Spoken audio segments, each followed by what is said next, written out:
Assalamualaikum warahmatullahi wabarakatuh. Perkenalkan, kami dari kelompok 6 yang beranggotakan ada saya sendiri, Salwi Nursaliyah, dan juga ada rekan saya yang bernama Kang Saiful. Di sini kami akan memaparkan hasil analisis jurnal kami mengenai sindrom geriatrik pada lansia, yaitu di bagian isolation. Untuk jurnal yang pertama dari Jurnal Keperawatan yang tahun terbitnya adalah 2022 dengan judul Dampak Isolasi Sosial Terhadap Kesehatan Mental dan Fisik Lansia di Panti Werda. Volume 13 nomor 2 halaman 45 sampai dengan 53. Lansia merupakan kelompok rentan yang sering mengalami sindrom geriatrik. Salah satunya adalah isolasi sosial. Isolasi pada lansia bisa muncul karena kehilangan pasangan, berkurangnya interaksi sosial, ataupun tinggal di sebuah panti. Kondisi ini berdampak pada kesehatan mental seperti depresi, kecemasan, dan juga kesepian. Lalu, untuk dampak pada fisiknya itu seperti penurunan imunitas, gangguan tidur, penurunan nafsu makan. Nah, oleh karena itu, penelitian ini dilakukan untuk mengetahui dampak isolasi sosial terhadap lansia. Lalu adapun konsep utama yang dipelajarinya itu yang pertama, isolasi sosial sebagai bagian dari sindrom geriatri. Yang kedua, keterkaitan antara isolasi sosial dengan kondisi psikologis, depresi, kecemasan, perasaan tidak berharga. Lalu ada yang ketiga adalah pengaruh isolasi sosial terhadap fungsi fisik, kognitif, dan juga kualitas hidup lansia. Lalu ada temuan ataupun hasil penelitian. Yang pertama itu lansia yang mengalami isolasi sosial ini menunjukkan tingkat depresinya lebih tinggi dibandingkan lansia yang bersosialisasi dengan baik. Yang kedua, terdapat hubungan yang signifikan antara durasi isolasi sosial dengan penurunan kesehatan fisik seperti kelemahan, gangguan tidur, dan juga gangguan nafsu makan.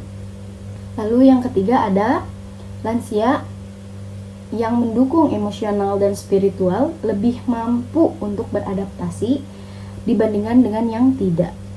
Nah, selanjutnya ini ada analisis keterkaitan dengan perawatan lansia dan sindrom 14I. Nah, isolasi sosial ini kan tadi termasuk ke dalam sindrom geriatri yang 14I itu, dan sering muncul bersama masalah-masalah lain seperti depresi, gangguan tidur, dan juga penurunan kognitif. Nah, dalam konteks keperawatan lansia ini, perawat ini memiliki peran penting untuk yang pertama ini melakukan pengkajian menyeluruh mengenai tanda dan gejala isolasi sosial. Lalu, memberikan intervensi psikososial, misalnya terapi kelompok, aktivitas rekreasi, atau komunikasi terapeutik. Lalu, memfasilitasi dukungan keluarga dan lingkungan agar lansia tetap merasa dihargai dan juga terhubung. Lalu yang terakhir ada mengintegrasikan pendekatan biopsikososio-spiritual dalam asuhan keperawatan lansia. Selanjutnya ada permasalahan yang muncul dan juga solusi pemecahannya. Masalah yang muncul ini yang pertama ada psikologis. Lansia merasa kesepian, kehilangan semangat hidup, dan mudah cemas, bahkan mengalami depresi. Lalu yang kedua, di bagian fisik, gangguan tidur, penurunan nafsu makan, kelelahan, dan juga berkurangnya daya tahan tubuh. Lalu ada di bagian sosialnya, menarik diri dari pergaulan, enggan mengikuti kegiatan bersama, serta berkurangnya rasa percaya diri.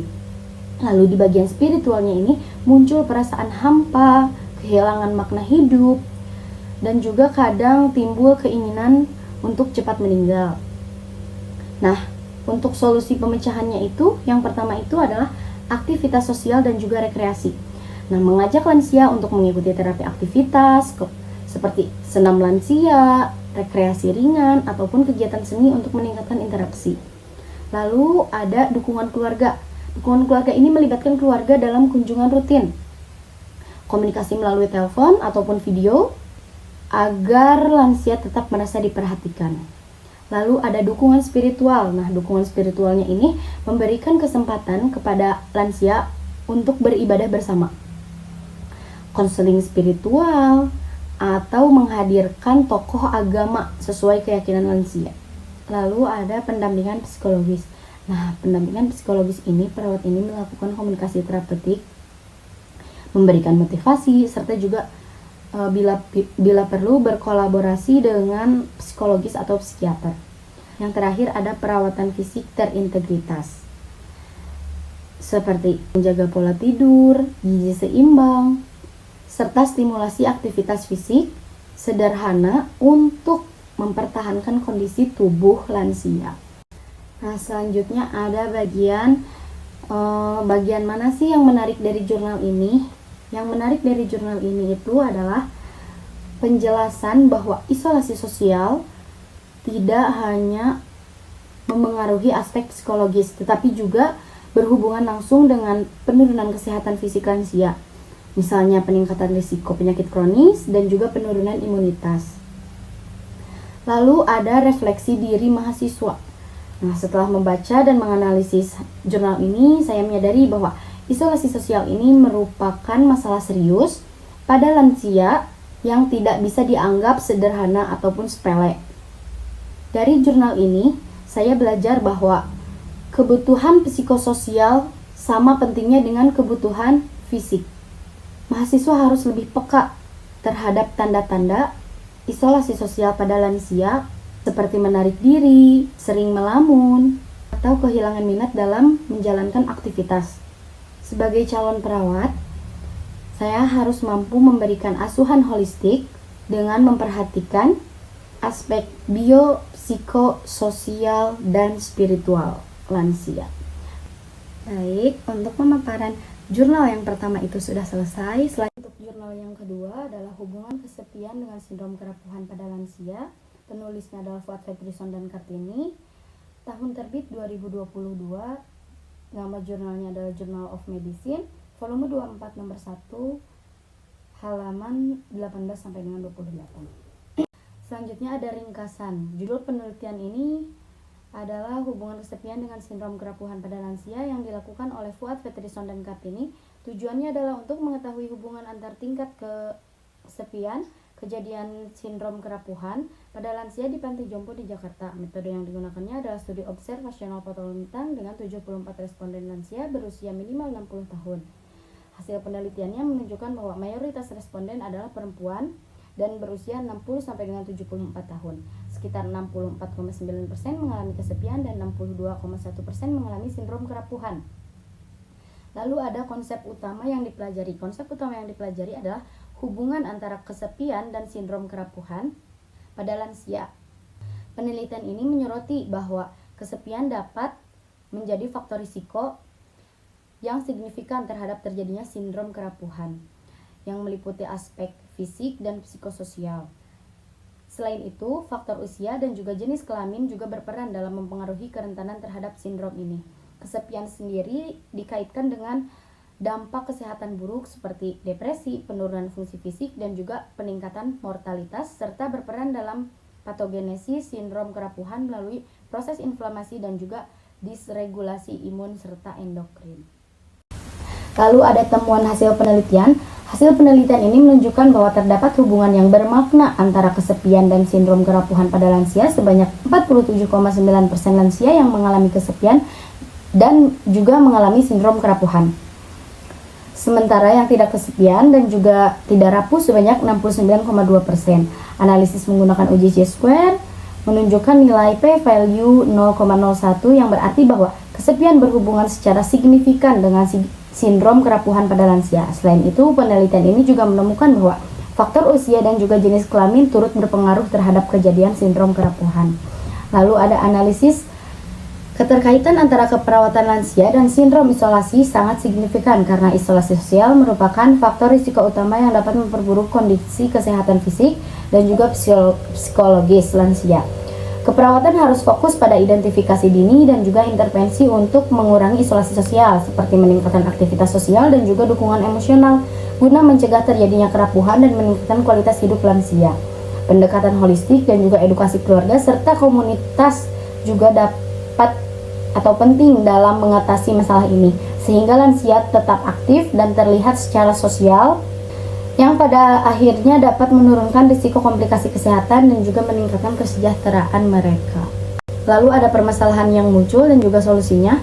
Masalah yang munculnya adalah permasalahan utama yang muncul tingginya tingkat kesepian dan sindrom kerapuhan pada lansia yang dapat memperburuk kondisi kesehatan fisik dan psikologis mereka.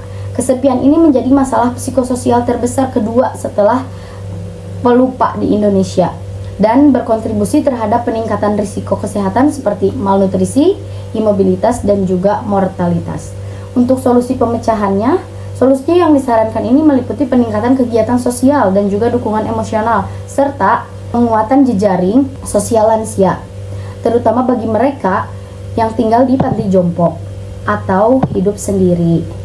Intervensi ini bertujuan untuk mengurangi tingkat kesepian dan mencegah perkembangan sindrom kerapuhan, sehingga meningkatkan kualitas hidup lansia secara keseluruhan. Selanjutnya ada bagian yang menarik dari jurnal. Nah, bagian yang menarik dari jurnal ini adalah penjelasan mengenai hubungan signifikan antara tingkat kesepian dan juga sindrom kerapuhan pada lansia. Penelitian menunjukkan bahwa lansia yang mengalami kesepian memiliki risiko tinggi untuk mengalami sindrom kerapuhan yang dapat memperburuk kondisi kesehatan dan meningkatkan ketergantungan. Nah, yang terakhir ada refleksi diri mahasiswa. Sebagai mahasiswa, saya menyadari pentingnya memahami faktor-faktor yang mempengaruhi kesehatan lansia, seperti kesepian dan sindrom kerapuhan, agar dapat memberikan perawatan yang holistik dan tepat sasaran. Melalui studi ini, saya belajar bahwa intervensi sosial dan dukungan psikologis sangat berperan dalam meningkatkan kualitas hidup lansia, sehingga kepekaan terhadap aspek psikososial harus menjadi bagian dari kompetensi keperawatan saya. Selain itu, saya menyadari bahwa penguasaan instrumen penilaian yang valid dan reliabel ini sangat penting dalam mendukung diagnosis dan intervensi yang efektif. Pengalaman ini memotivasi saya untuk terus belajar dan mengembangkan kemampuan dalam aspek keperawatan holistik, khususnya dalam merawat lansia yang rentan terhadap isolasi sosial dan kerapuhan fisik. Terima kasih kepada teman-teman yang sudah menonton. Semoga video ini bisa bermanfaat bagi kita semua.